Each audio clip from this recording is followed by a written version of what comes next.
Today, we're making langoustines with ginger and scallion noodles, a very festive dish that brings the sense of occasion. So, let's do it. First, we remove the shells from the langoustines. The most merciful way for a langoustine to die is old age. Unfortunately, that's not available today.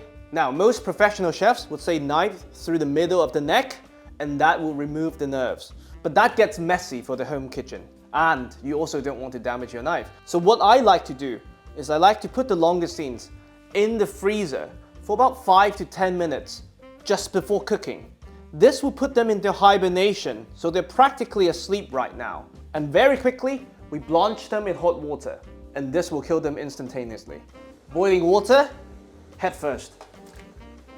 And you want to do them in batches so that the water maintains its heat. Lid on, approximately 30 seconds, 1 minute. You either put them under cold running water or in an ice bath to stop the cooking immediately. They're ready to come out from the shells. So, very simple. You remove the head by twisting it slightly and you pull. Then, you press on either side of the tail until you hear a snap.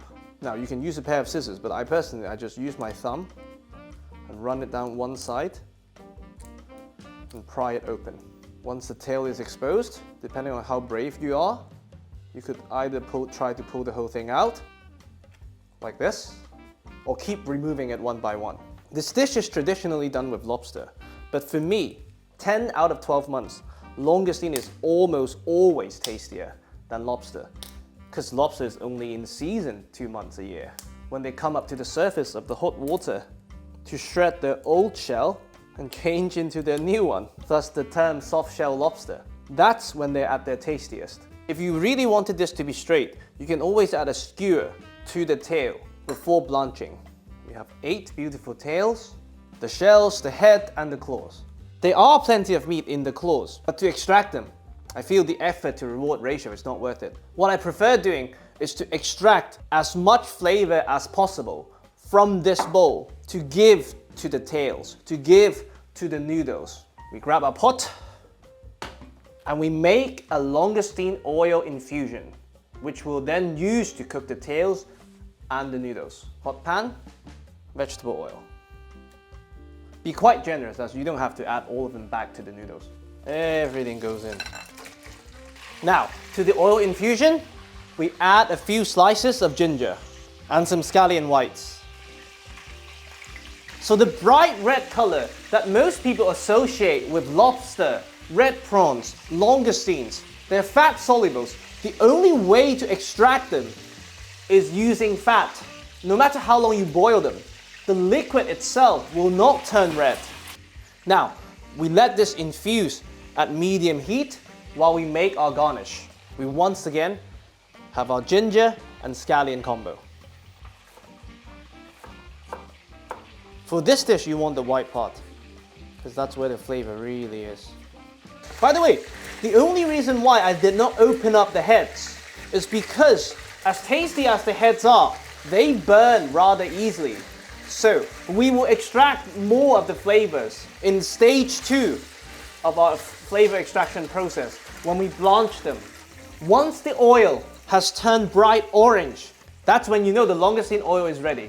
Now, that's what I meant by the orange color. This is our langoustine oil, which we'll use to cook the langoustine and the noodles. Now we move on to stage 2 of our flavor extraction. We add some of the water we use to blanch the langoustine initially. And we bring this back to a boil. This is when we extract all the flavors from the heads, from the claws. We're letting the water do the hard work so your guests don't have to.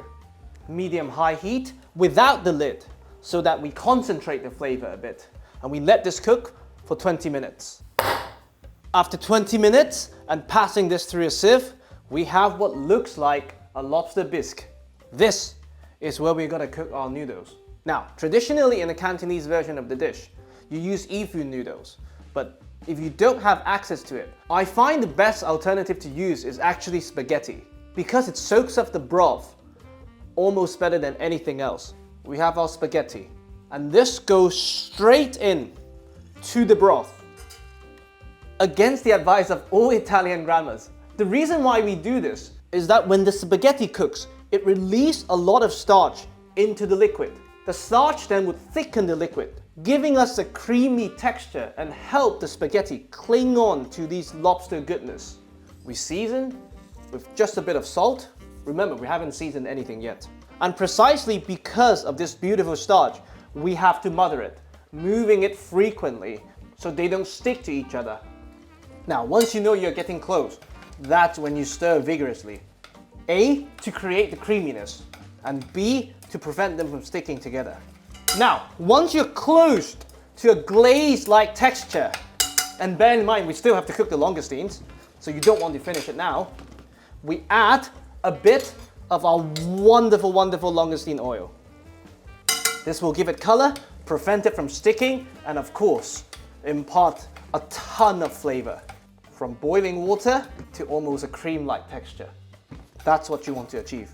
We set this aside, and very quickly, we cook the langoustines. Medium-high heat. We once again add the amazing langoustine oil. The ginger goes in first, because they take the longest to cook. Once the ginger is fragrant, meaning you can smell that wonderful gingery goodness, scallion goes in. And now, the star of the show, the langoustines. The moment they curl up, you know they're good to go. Once again, we season generously with salt. That's perfect. Stove off, and now we can plate. We have some blanched broccoli, just for presentation. You don't need them. Now, we have our extremely creamy spaghetti.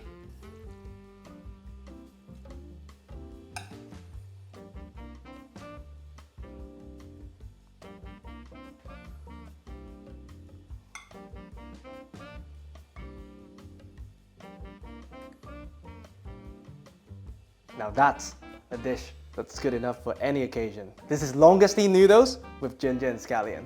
I really hope you enjoy.